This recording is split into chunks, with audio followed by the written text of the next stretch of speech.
आज के समय में जो एक ज्वलंत समस्याएं चल रही हैं, आपने अखबारों में, मोबाइल के माध्यम से, न्यूज चैनल के माध्यम से रोजाना कुछ न कुछ इस तरह की खबर सुनते हैं।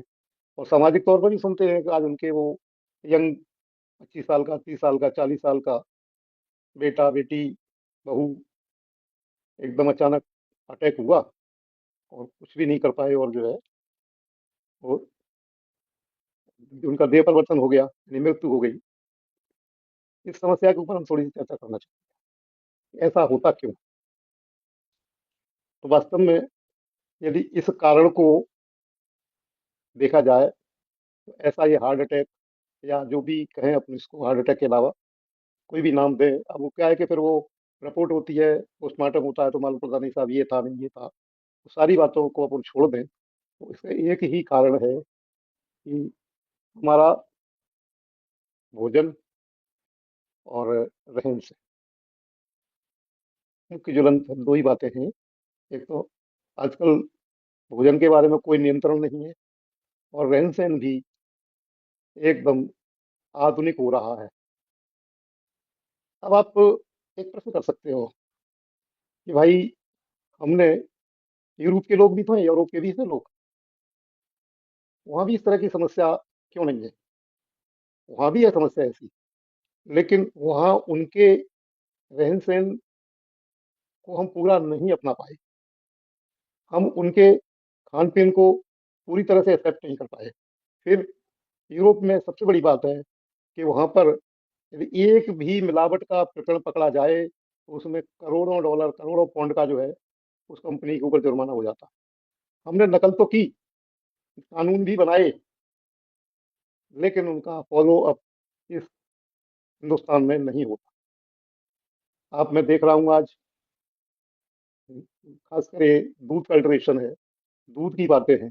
बाजार में कई एक तरह के दूध और उनके मिल्क पाउडर प्रोडक्ट आ रहे हैं, दूध के उत्पादन आ रहे हैं बाजार में। तो उनके लिए कानून बना हुआ है, लेकिन उस कानून का पालन नहीं हो पा रहा है। आज जगह जगह आपको कहीं भी आप कुछ भी लेना चाहेंगे, तो आपको बिना मिलावट के नहीं मिलेगा। देखिए, एक बात और आपको जानकारी, जैसे कुछ कंपनी जो है कोल्ड ड्रिंक बनाती है, कोल्ड ड्रिंक्स, तो वहां पर, यूरोप में क्या एक ठंडा प्रदेश है, तो वहाँ प्रिजर्वेटिव डालने की जो है, वो मान लो थोड़ी देर के लिए 5%, 7% डालते हैं वहाँ। और अपने यहाँ उसकी चौगुनी और अठगुनी और 10 गुनी मात्रा तक डालते हैं। मान लो उन्होंने एक बोतल में वो प्रिजर्वेटिव 5 मिलीग्राम डाला, ठीक है ना, तो अपने यहाँ उसमें आप 10 का और गुना कर दीजिए। क्योंकि कारण उसका ये है कि अपना देश में गर्मी ज्यादा होने की वजह से उसमें जीवाणु जल्दी पैदा होते हैं, क्लाइमेट का असर रहता है, और इस वजह से उनको मजबूरी है, तो उनको डालना पड़ता है। तो अब होता क्या है वास्तव में, ईमानदारी से देखा जाए तो, कि हमारे यहाँ भी कानून नियम बना हुआ है कि फलाने चीज में इससे ज्यादा प्रिजर्वेटिव नहीं गिरने चाहिए। देखो, लेकिन उस पर कड़ाई नहीं है, उस पर कोई भी किसी भी तरह का जो है नियंत्रण नहीं है।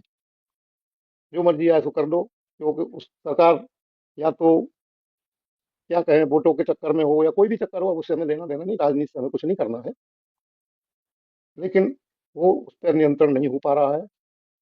उसका जनसंख्या का भी इफेक्ट हो सकता है, क्योंकि इतने बड़े देश में हो सकता है कि उसमें जो है हमारे ऑफिसर्स, मैं ये नहीं कहता हूँ कि हर एक ऑफिसर बेईमान होगा, ईमानदार भी होंगे, ऐसी बात नहीं है, लेकिन अपर्याप्त होंगे। जितने जांच कमेटियों की जरूरत है, जांच की जरूरत है, उतनी नहीं हो पा रही भैया। इस तरह से बहुत सारी बातें हैं जिनको कि हम बिल्कुल ही भूल जाते हैं, और हम उस पर ध्यान नहीं देते हैं, और हमारे खान पान में अनावश्यक केमिकल्स चले जाते हैं, और उनसे हमारे को ये सारी भुगतनी पड़ती है। देखिए, एक बात और, थोड़ा और करें, थोड़ा ध्यान करें कि चाहे वो सरकारी संस्था हो या प्राइवेट संस्था हो या कोई भी गवर्नमेंट हो, या अंतर्राष्ट्रीय संस्थाएं बहुत सारी हैं जो कि एक निश्चित करती हैं कि इस खाद्य पदार्थ में इतने mg या इतने ग्राम या इतना, विभिन्न में विभिन्न है, उनको ज्यादा विवरण नहीं करूंगा मैं यहाँ। ये डाला जाए और ये इतना अलाउ कर दिया जाए। देखो भैया, सीधी सी बात है कि गवर्नमेंट अलाउ कर सकती है, आपकी अंतर्राष्ट्रीय संस्थाएं अलाउ कर सकती हैं, राष्ट्रीय संस्थाएं अलाउ कर सकती हैं, लेकिन प्रकृति एक ऐसी चीज है जो अलाउ नहीं कर, किसी भी कंडीशन में किसी भी केमिकल को, हमारा प्राकृतिक जो शरीर है, प्रकृति से जो शरीर हमें प्राप्त हुआ है, उसके उसको कहीं भी कोई भी गुंजाइश नहीं है, वो बिल्कुल भी एक्सेप्ट नहीं करती, चाहे वो 0.05 ml हो या 5 ml हो, कुछ भी हो, लेकिन वो बिल्कुल अलाउ नहीं। तो ऐसी परिस्थिति में हमको क्या करना है? हम, हमारे परिवार के लोग, रिश्तेदार, आसपास के लोग जो भी हैं, उनको अवेयर करना चाहिए, उनकी जागरूकता उनको पैदा करनी चाहिए कि भाई, ये उदाहरण फलाने परिवार के हैं, लेकिन कहीं ऐसा हमारे परिवार में तो नहीं हो रहा। एक्चुअली में क्या है, एक बहुत बड़ी गलती है लोगों की, भ्रांति है लोगों की। अरे साहब, थोड़ा सा ले लिया, उससे क्या होगा भैया? एक पोटेशियम साइनाइड नाम का जहर होता है, उस जहर को थोड़ा सा ले रहे हैं, जरा सा, क्या फर्क करना है भैया, मरना पड़ेगा। इसलिए थोड़ा हो या अधिक हो, काम तो जहर का जहर करेगा, केमिकल आपके शरीर में जाएगा, आपको विकृतियां पैदा होंगी। तो अब बात यह है कि थोड़ा सा अब जेनोपैथी के बारे में थोड़ी इस संबंध में जोड़ते हैं हम इसको। कैसे? देखो भाई, आप कहोगे कि भाई, हमारे जैन ग्रंथों में तो ये लिखा हुआ है कि बिना आयु कर्म के पूर्ण हुए किसी की मौत मृत्यु, यानी देहांतर या देहांत नहीं होता है। भैया, ये तो लिखा है, पक्की बात है, और इसको भी सभी मानते हैं, लेकिन एक बात और, लेकिन उसे हम भूल जाते हैं। हमारे जो कर्म बने हैं, उनकी उद्दीपना भी तो होती है, उनकी उद्दीपना भी तो होती है, ये क्यों नहीं विचारते? संक्रमण भी होता है, उद्दीपना भी होती है, उस सिद्धांत को हम भूल जाते हैं कि हम, हमारे कर्म जो, उद्दीपना का मतलब आप, थोड़ा सा आपको बताएंगे। उद्दीपना का मतलब यह है कि जो कर्म हमारे जो है, मान लो 50 साल बाद के बने हुए हैं, और हमारे कुछ कार्य ऐसे होंगे जिनकी वजह से वो कर्म अभी उदय में आ जाए। तो इस तरह से जो है हम, अब इन बातों पे और भी, मतलब बात तो बहुत सारी हैं। हाँ, आप भी देखते हो, हम भी देखते हैं, किसमें क्या मिल रहा है, किसमें क्या जा रहा है, ये सब बातें थोड़ी चर्चा में पहले भी हो चुकी हैं, और आज भी करना चाह रहे हैं। बनने के हिसाब एक इसको तर्क और लोग देते हैं कि भैया, सब्जियों में भी तो केमिकल आ रहे हैं, उसमें भी तो प्रिजर्वेटिव आदि डाले जा रहे हैं, उनको भी तो ग्रीन करने के लिए, ताज़ा करने के लिए इस तरह के केमिकल आदि, या उनके जो है बीज आदि भी, उनको भी जो है प्रोसेस किया जाता है, उनको जो है मॉडिफाइड मोड किया जाता है, जीएम फूड बोलते हैं, जेनेटिक मॉडिफाइड।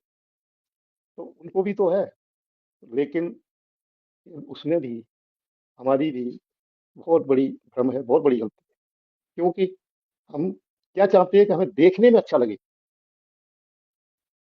भाई एक बात बताओ,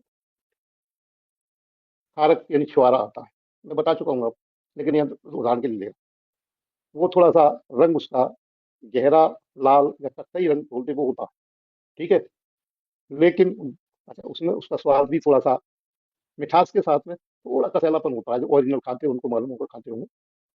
तो एक बात बताओ आप हमें, कि हम क्यों चाहते हैं कि हमको वो सफेद मिले, जब वो सफेद या हल्का पीला पैदा ही नहीं होता है, तो फिर हम उसको क्यों लेना चाहते हैं? तो उसके लिए आज के ये व्यापार जगत ने उसको एसिड से धोया, चमकदार किया, और उस पर चूंकि मीठा कसैलापन खत्म करने के लिए उसमें थोड़ी सैकरीन टप मिला दिया, पुट, और उसको बाजार में आ गए साहब, और उसकी कीमत भी 10-15 रुपए ऊपर ले ली किलो पे। तो आखिर में क्यों ऐसा? यदि हम ओरिजिनल लेंगे तो इन केमिकलों से बचेंगे कैसे? तो हम दोष किसको देते हैं? दूसरे को। भाई ऐसा करते क्यों? इसलिए हम तो ले लेते हैं भाई। भाई वो करते हैं, लेकिन तुम तो मत लो। आज देखो, एक बार मैं, वो बहुत मार्केट की जो है बहुत ही बारीकी से स्टडी करता रहता हूँ। बहुत सारे आइटम जो कि बाजार में बिकना बंद हो गए थे, बड़ी मुश्किल से मिलते थे, लेकिन पब्लिक की डिमांड की वजह से आज आपको भरपूर मिल रहे हैं। तो पब्लिक की डिमांड आई, दुकानदारों ने किया। उदाहरण के तौर पे, आज से मुझे अच्छी तरह ध्यान है, 25-30 साल पहले ये जो सेंधा नमक था, यानी ये पहाड़ी नमक, सेंधा नमक, लाहौरी नमक, आज कई एक नाम बोले जाते हैं, डेले वाला नमक, ये नमक कम दुकानों पे मिलता था। थोड़ा सा सर्च करनी पड़ती बाजार में, दो चार दुकानों पे जा भैया है, बोले मैं नहीं रखता हूँ। और आज मार्केट में कुछ कारणों से, कुछ टीवी एडों से, कुछ अन्य एडों से, कुछ डॉक्टरों की वजह से डिमांड बढ़ी, तो आज आपको जो है अवेलेबल भी है। आप किसी भी किराने की दुकान पे चले जाओ, जरूर रखे होगा। कम से कम दुकानों का परसेंटेज तो बढ़ा है, ये तो मैं कंफर्म करता हूँ। तो ऐसे ही जहाँ हमारी डिमांड रुकेगी, अब एक बात हमने कही थी, जैसे ही हमारी डिमांड रुकेगी हमको प्राप्त जरूर होगा, ऐसी बात नहीं। आज मैं देख रहा हूँ, जैसे कत्ती रंग का छुआरा है, वो बाजार में बहुत मुश्किल से मिलता है। 10-20-25 दुकानों को तलाशो तब कहीं एक जगह मिल पाता है। चर्चा करते थे, बिकता नहीं है, बोले मैं क्या करूँ उसको मंगा के। 50 किलो की बोरी मंगानी पड़ती है, मालूम पड़ा वो 6 महीने में बिका है, आधा खराब हो गया, तो कौन उसका जो है घाटा सहन करे, इसलिए मंगाते हैं। तो हम यदि जो है सोशल मीडिया के माध्यम से, अन्य माध्यम से इस बात को आगे बढ़ाएं और लोगों को अवेयर करें, तो संभव है कि डिमांड बढ़ेगी तो लोग रखने लगें। ऐसे ही हम क्यों चाहते हैं कि, अब वो चीज़ ओरिजिनल तो होती है जैसी वैसी क्यों नहीं पसंद करते। अभी कुछ दिनों पहले एक तालाब में पैदा पैदा होने वाला सिंघाड़ा, जो कुछ भी बोलते हो आप लोग, वो जो है तालाब पानी में रहता है, और कम से कम 2-3 महीने में उसकी फसल आती है पैदा लगने के बाद। तो उसका उस पर जो है तालाब के पानी का कुछ ना कुछ पार्ट उसके ऊपर जम जाता है। तो उसको ये लोग क्या करते हैं कि एसिड से धो के उसको चमकदार कर देते हैं। तो हमें उस छिलके से क्या लेना देना कि वो चमकदार हम पसंद करें, ये बताओ मुझे। उसको यदि कहीं किसी भी जगह आपको प्रदर्शनी में रखना है, तो ठीक है, रखिए प्रदर्शनी में, कोई बात नहीं, चमकदार बना के ले जाइए। एक खाना है तो छिलके से क्या लेना देना, चाहे वो चमकदार हो, चाहे धुरमेला हो, चाहे काला पल्लीजे हो, उससे क्या फर्क है, उसको तो निकाल के फेंकना है ना हमें। नहीं, लेकिन सब चमकदार होगा वो लेंगे, और जरा मैला होगा, अरे ये तो अच्छा नहीं। तो इसमें मूल में यदि हम जाएं, तो हमारी गलती क्या है भाई? गलती हमको जो खरीदते हैं उनकी ही लगती है। क्यों अपना हम दिमाग इस तरह से खाने पीने की चीजों में लगाते हैं? आज क्या बताएं, किन किन की बात करें, कैसे करें। बाजार का पिसा हुआ आटा, उसमें प्रिजर्वेटिव डाले जाते हैं, क्योंकि वो महीनों में बिकता है, उसमें कोई जीवाणु नहीं पड़ जाए। उसमें अन्य बहुत सी चीजें अन्य भी मिलाई जाती है, उसको जो है ज्यादा मुनाफा कमाने के लिए। नहीं साहब, ये तो प्रमाणिक है और बहुत बड़ी कंपनी का है, और वो साहब इसमें हाथ भी नहीं लगाया गया। अरे ठीक है, हाथ तो नहीं लगाया गया, लेकिन गेहूं उसमें कौन से डाले गए हैं इसका आपको पता नहीं है, हैं? कब का बना हुआ है इसको पता नहीं है।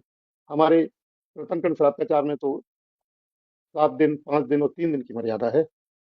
अब उस मर्यादा को वो पालन करते हैं क्या, और कितना उसमें क्या मिलाते हैं क्या नहीं, लेकिन हम आलसी हो गए हैं और मंगा लेते हैं। तो कहने का मतलब ये है, अब हम वापस आते हैं अपनी बात पे, कि जब इस तरह का खान पान हमारे घर में होगा, तो इस तरह की परेशानियां, बीमारियां आए बिना रहेगी नहीं।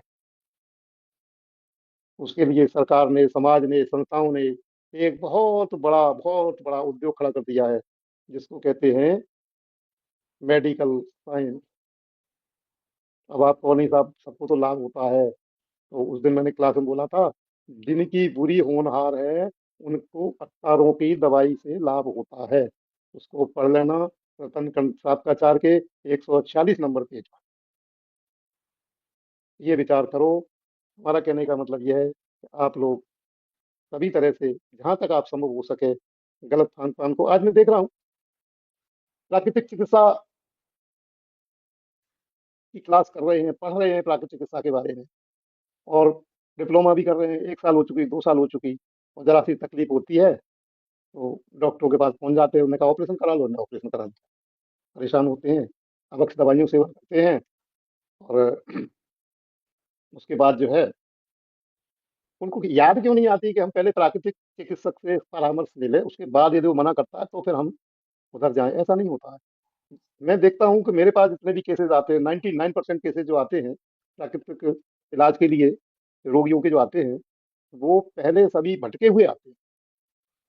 एलोपैथी, होम्योपैथी, आयुर्वेद, यूनानी, इन सभी से फिर कुछ लोग तो भैया ऐसे भी आ जाते हैं जो कि भूत प्रेतों के भी प्रेरे प्रेरे होते हैं।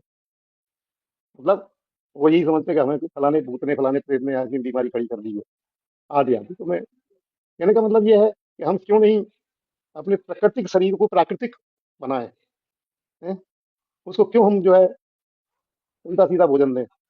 एक चैप्टर ये हुआ। अब स्वाद की बात करता हूँ मैं। तो इसमें ये डालेंगे तो ये स्वाद बहुत अच्छा रहेगा, वो डालेंगे तो वो स्वाद बहुत अच्छा। स्वाद बनाने के लिए भी केमिकल डाले जाते हैं। कुछ तो जान मेल के डालते हैं और कुछ लोग जो है अनजाने में डाल देते हैं, क्योंकि बाजार का नहीं, हम बाजार का बिल्कुल नहीं खाते हैं, बिल्कुल नहीं, अपने घर ही बनाते हैं। मैंने क्या बनाते हैं, मैंने कहा आइसक्रीम बनाई थी, बोले क्या डाला था उसमें, बोले कुछ नहीं, वो दूध आया था। मैंने दूध कहाँ से आया था वो, चलिए इस चैप्टर को छोड़ दीजिए कहाँ से आया था, ठीक है। आपने वो दूध को जो है उसमें था, वो बाजार से वो आया था, वो एक पाउडर वो मिलाया था, उससे सॉफ्ट हो गई थी हमारी आइसक्रीम, घर भी बन गई थी बाजार जैसी सॉफ्ट। भैया क्यों नहीं बनेगी, वो जो आपने डाला है उसमें केमिकल के साथ में आपने पशुओं के द्वारा निकाला हुआ जिलेटिन डाला है, इसका होश नहीं बिल्कुल भी। हम्म, नहीं साहब, वो हमारा जो है वो क्या कहे, कुछ कहते नहीं बनता है, बहुत सारी बातें हैं। इसलिए जो है हमें अवेयर होना चाहिए, हमें जागरूक होना चाहिए। हमें किसी भी वस्तु की शकल देख करके ही जो है निर्णय नहीं करना चाहिए। आज मैं देखता हूँ घर परिवार में बच्चों से कहो बाजरे की रोटी खाओ, नहीं साहब वो काली होती है, वो सलेटी होती है, वो सीमेंट जैसी होती है, हम नहीं खा सकते। जबकि भाई साहब ठीक है, बाजरा में आजकल पैदा जैसे गेहूं में आता है, बाजरे में आता है, तो वो जो केमिकल आता है वो इनडायरेक्ट आता है, डायरेक्ट नहीं आता वो उसकी जड़ों में दिया जाता है, फिर पेड़ में जाता है, पेड़ से फिर बाजरे उसमें जाता है। तो एक डायरेक्ट केमिकल और इनडायरेक्ट केमिकल में अंतर है। फिर वो हमारी मजबूरी भी है, आज मिलता नहीं है तो क्या करें। उसके लिए दूसरा तरीका है, हमें अपने भोजन में इन चीजों को बदल देना चाहिए जिनमें केमिकल ज्यादा मात्रा में आते हैं। जैसे गेहूं में सर्वाधिक केमिकल डाला जाता है, उसमें सबसे ज्यादा आपकी खाद वो कौन सी वो रासायनिक खाद डाली जाती है, और उसके ऊपर प्रिजर्वेटिव का भी छिड़काव बहुत किया जाता है उनसे, कीटाणु से बचने के लिए। लेकिन ये देखा जाए तो बाजरे में इतना नहीं है। और एक जौ आते जवा, ये जौ जो पैदा होता है, इसमें किसी तरह का कोई भी फर्टिलाइजर नहीं डाला जाता, ये बिना फर्टिलाइजर के पैदा होता है। इसलिए हम अपनी खान पीन की जो है, अच्छा ऐसी चना है, चना में भी कम मात्रा में डाला जाता है, क्योंकि उसका पेड़ जो है सहन नहीं कर पाता है। अगर चने में ज्यादा पानी आप दे दोगे तो उस गल जाएगा, वो बेकार हो जाएगा। उसमें भी ज्यादा ज्यादा एक पानी दिया जाता है, और उसमें एक बार ही मुश्किल से बहुत थोड़ी मात्रा में कुछ लोग लगाते हैं, कुछ नहीं लगाते हैं। इस तरह से इन चीजों में अपने को बदल देना चाहिए। ये तो है थोड़ी सी मार्केट की जानकारी हुई। तो हमें अब अपने भोजन में ध्यान रखना इस बात का बिल्कुल भी, हमें उसकी शकल सूरत नहीं चाहिए, हमें उसमें गुण क्या है वो देखना। और ये ओट्स का दलिया अब तो बहुत सारी कंपनियां बनाने लगी, शुरुआत जो है रामदेव की कंपनी ने किया।